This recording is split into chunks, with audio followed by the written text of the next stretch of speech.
le bois, il est mouillé, les acryliques qui sont meilleurs que les bois. Pour monter plus loin, n'insistez pas, il vient. S'il a tourné, c'est qu'il vient au fond. Et pour le canard, c'est pareil. Au moins, on en fait, à la limite. Au mieux, c'est juste il faut lui montrer l'endroit où il faut qu'il pète. Ok? Ouais.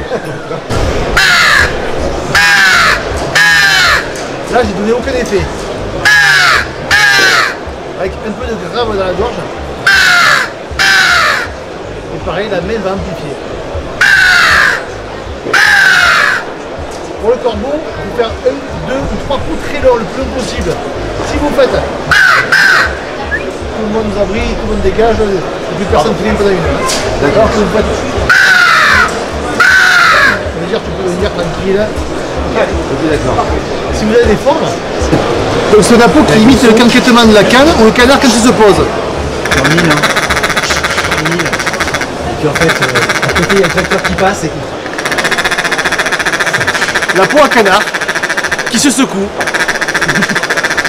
Et à côté Un appôt à sanglier dans lequel on va souffler très doucement.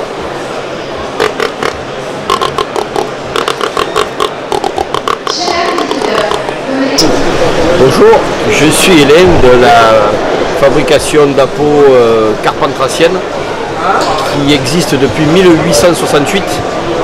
Voilà, on fabrique des appos sur différentes espèces.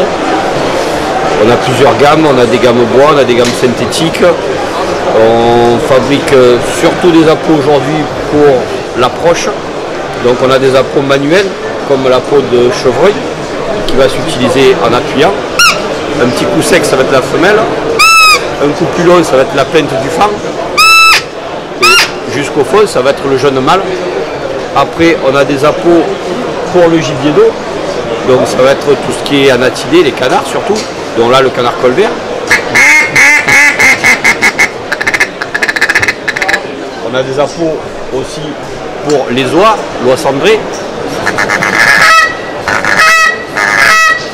Après, on a des appos sur une chasse qui se développe de plus en plus. C'est sur la corneille, le corbeau.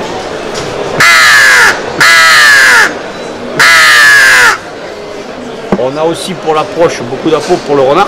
Donc le renard, on va l'attirer en imitant son gibier. Donc on va imiter la souris.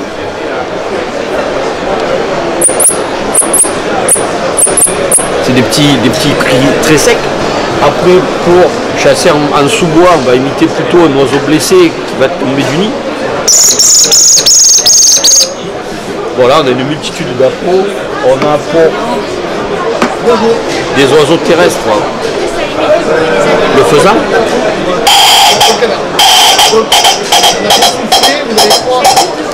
Voilà, on a une multitude d'appos, on a 150 références. Ça, c'est ciblé, bien entendu, chasse.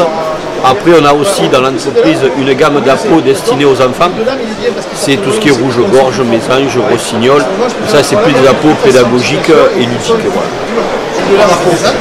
Alors, les plus grosses ventes aujourd'hui en chasse, ça va être le canard, le chevreuil, le renard, le corbeau. Voilà, ça, c'est les plus grosses ventes. Après, les appos, tous fonctionnent automatiquement, mais il y a toujours un petit savoir-faire, un petit entraînement, c'est un petit instrument de musique, donc il faut s'entraîner un petit peu avant d'aller sur le terrain. Alors nous, on fait des salons grand public, on en fait quelques-uns, là on fait ce salon-là, on fait après le Game Fair, on va faire un salon à Toulouse.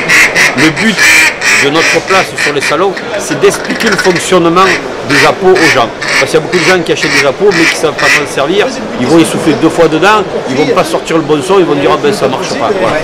Nous, notre but sur les salons, c'est d'expliquer aux gens le fonctionnement.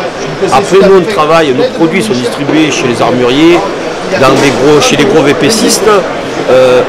Notre but, nous, sur place, dans l'atelier, on n'a pas un magasin de vente. Nous, on est vraiment fabricant et on est distribué par les armuriers. Donc la fabrication des appos, il va y avoir du bois. Jusqu'à présent, c'était beaucoup du buis.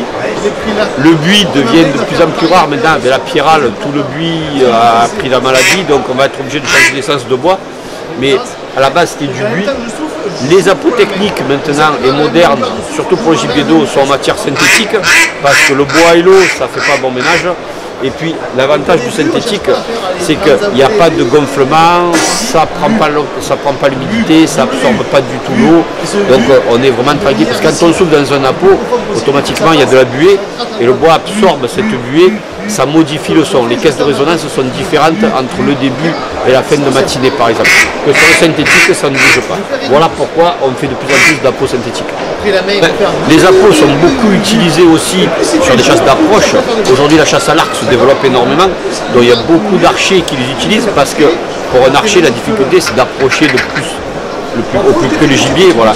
Donc avec les appos, un chevreuil et un renard, ça peut vous dire, sans bouger, vraiment caché, ça vous tape dans les chaussures. Voilà, donc les archers utilisent énormément les appos. Mais bien entendu au fusil aussi on utilise les appos. Les appos ça a toujours existé.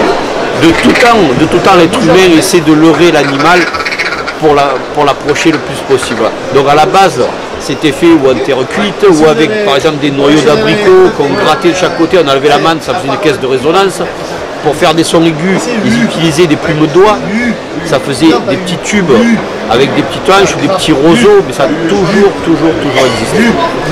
On en trouve dans des fouilles, dans des vestiges romains, on arrive à trouver des appos.